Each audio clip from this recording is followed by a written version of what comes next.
Hello everyone, it's Kari from sunshineinmypocket.com.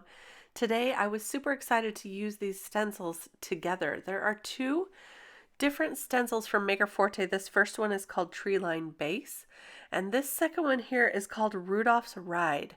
And they fit together. They're separate, they're sold separately, but when you put them together, they actually work together. So you can use one or the other or both.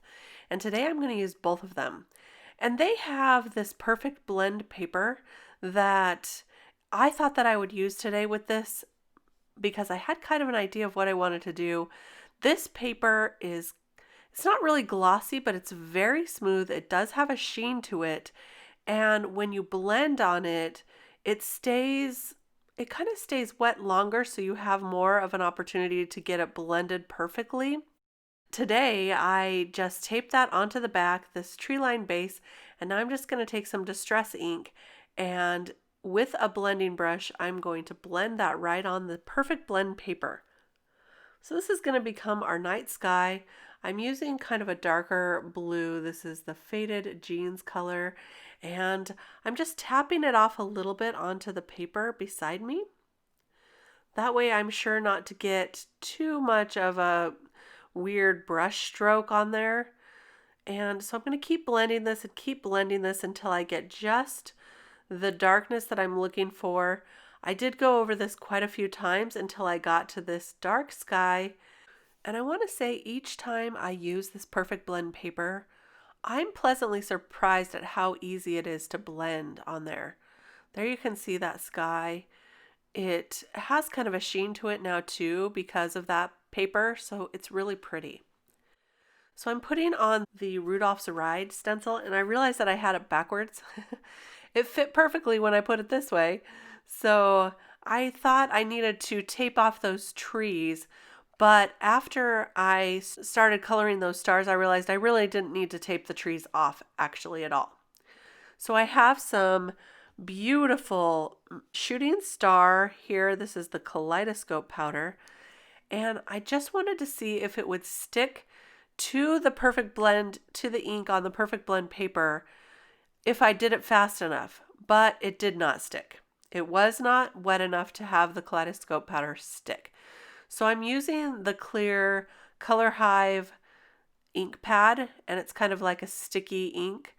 And this is going to allow that Kaleidoscope Powder to stick. When I looked at this though, the shooting star didn't show up as much as I wanted it to. And then I remembered, hey, I have two brand new colors of Kaleidoscope Powder. And so I thought I'd give them a try. Here I'm just marking down what those colors are on the bottom of the container. That way I don't forget. So the first color is Yellowstone. That's the bright yellow color here. And the second one is called Asteroid. And they have kind of like a color shift to them in different lighting. So they're really beautiful. And I liked this a whole lot better than the other one. The other one was very subtle, and I kind of wanted something more that was brighter. As you can see, I'm using a finger dauber, and this is one that I've set aside specifically for this clear sticky ink. That way I don't use it on regular ink. It's just for this clear Color Hive ink. And there you can see the difference between the yellow and the asteroid. And they're so beautiful, so I decided to just use them both. So I'm going to alternate a few yellows and a few asteroid color and see how that turns out. And I have this brush that I'm putting it on with. That's a special brush for the Kaleidoscope Powder. I really love it. So I used some Distress ink in black soot, and I decided that it wasn't dark enough. I changed to the VersaFine Onyx Black ink, and look at that. It's so dark and beautiful as a silhouette here, but because VersaFine stays sticky for a longer period of time, I'm going to add some clear embossing powder to the top.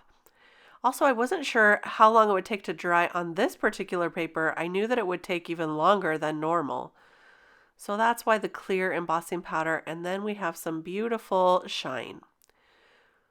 This is the Poinsettia stamp set, also from Maker Forte, designed by Syberia, and it has some beautiful sentiments in there, and they're long strip sentiments. So I thought it would work perfect for this card. I went ahead and white heat embossed it on black paper, and this, I'm just touching it up a little bit with a black pen. It's such a small sentiment that sometimes when I have small sentiments, I find that I need to just touch them up a little. So here's a white gel pen, just filling in a little bit of where the embossing powder didn't stick. I didn't have to do too much of this, just a little bit. I liked it to look perfect. So I'm taking this foam tape, the skinny foam tape here, and adding that to the back. And then I remembered that I needed to set that Kaleidoscope powder. So what I do is I take this light mist, the Nuvo light mist bottle, and I spray it in the air, and then I wave the card panel in that water, and that helps to set those Kaleidoscope powders. If you have a fixative you like to use, you could use that also. I've never used one, so I just stick to the water technique and put that on. And just so you know, I did do it a couple other extra times because it kept coming off on my finger. So I did it a few more times, and that seemed to help. So look, here is our card. It says sending warm wishes your way. And I love all the shine on this card. And I wanted to mention there's a whole lot of other sentiments that would look beautiful also in that poinsettia set for this card. But look at that. It turned out so great. Thank you so much for stopping by. I hope you enjoyed this look at the double layer stencils that are from Maker Forte. I'll be back real soon with some more card inspiration. In the meantime, here's some more videos you might enjoy. And if I don't see you before, have a very happy holiday season. Bye-bye.